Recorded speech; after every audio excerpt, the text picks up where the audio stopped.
The story of World War II farming is one of grit, calculation, and pure necessity.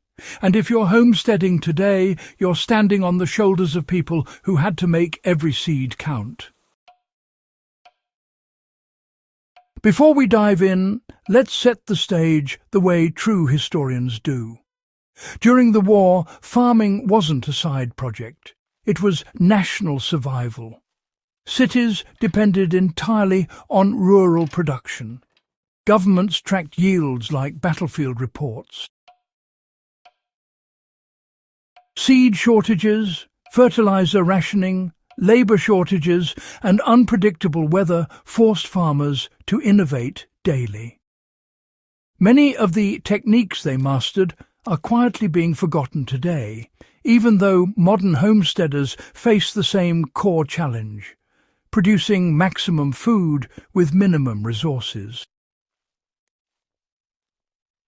For the next minute, stay with me, because once you understand what farmers did under wartime pressure, you'll never look at your own land the same way again. These weren't theoretical ideas. They fed nations under siege. And the truth is, most modern homesteaders, even the dedicated ones, aren't using these methods anymore.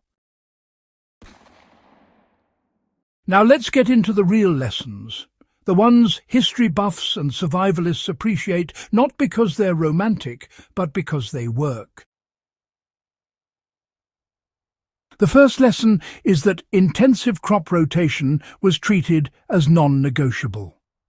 Wartime farmers had to maintain soil fertility without relying on chemical fertilizers that were redirected toward explosives and industrial use.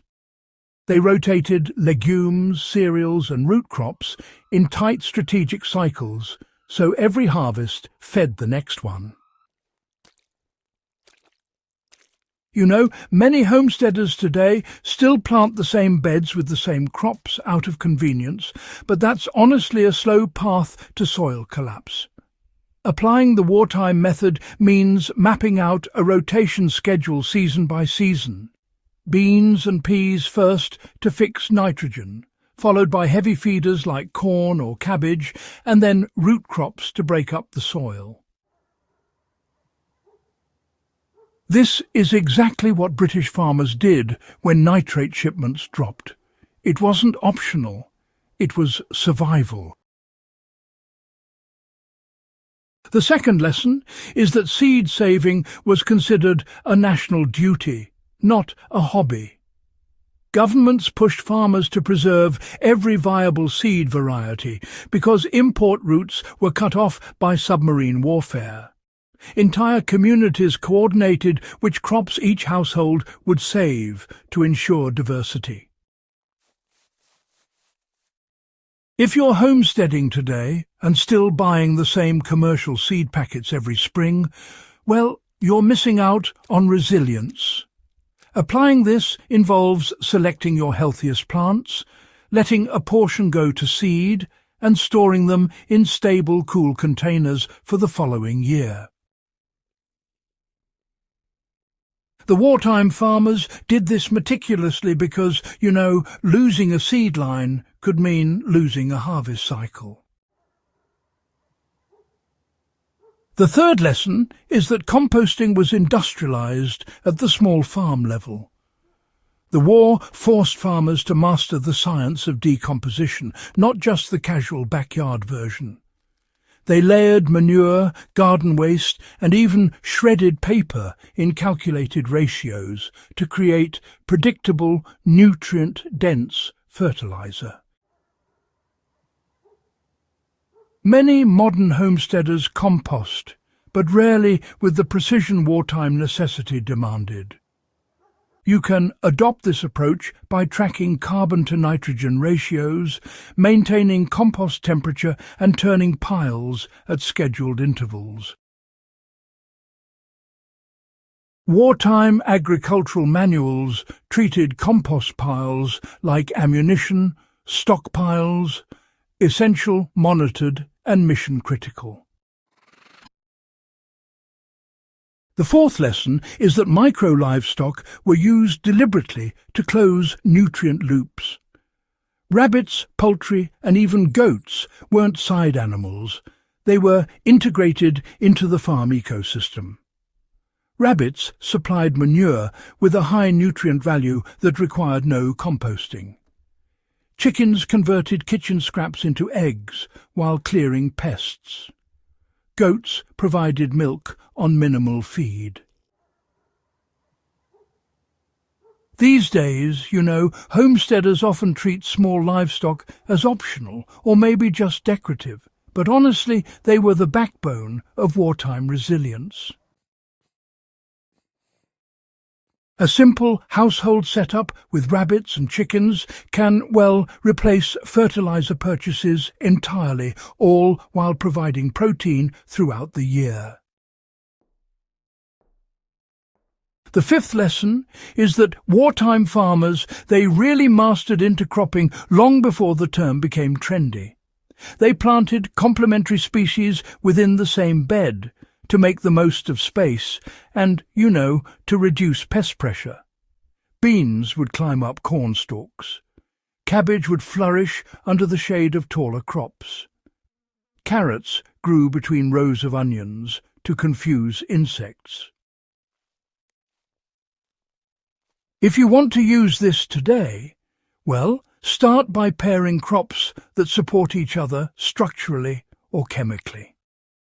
Honestly, future yields will feel the difference. The sixth lesson is that water capture was engineered with precision.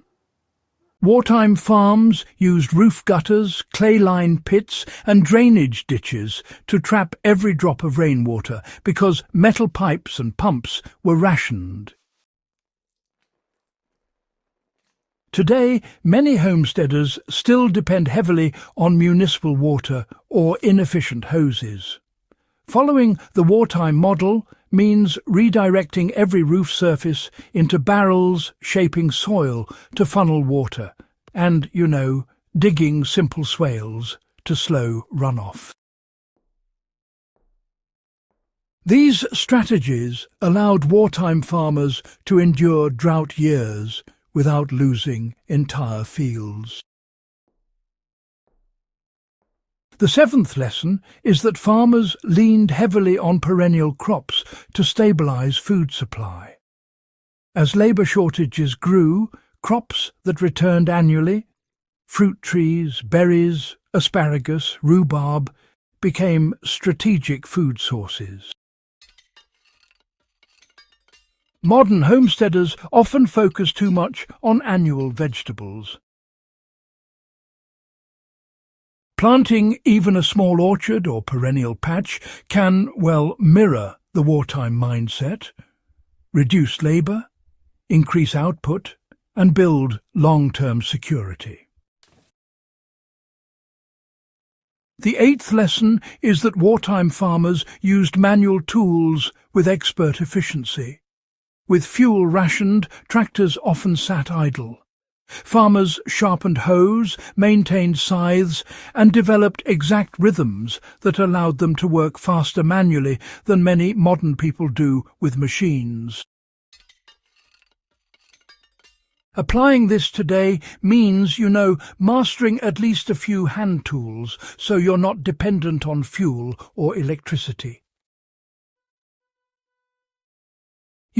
Once you learn the proper swing of a scythe or, say, the correct angle for hoeing, you suddenly realize just why wartime farmers could clear whole fields without a single engine. It's all in the technique, really. The ninth lesson is that nothing on a wartime farm was ever considered waste. Bones, for example, became broth and then fertilizer. Ash turned into soap and, a soil amendment. Even broken tools were reforged or repurposed. Nothing was ever simply thrown away. This zero-waste mentality is exactly what modern survivalists preach, yet honestly few homesteaders fully practice it. To apply it, you should start by, well, assigning every waste product a new role. Even small steps, like collecting ash for potassium or turning kitchen scraps into feed, echo the wartime ethos. If you found these lessons from 9 genius farming lessons from World War II that modern homesteaders still ignore useful, go ahead and subscribe to Battlefield Survival. And, share this video with someone who takes history and self-reliance as seriously as you do.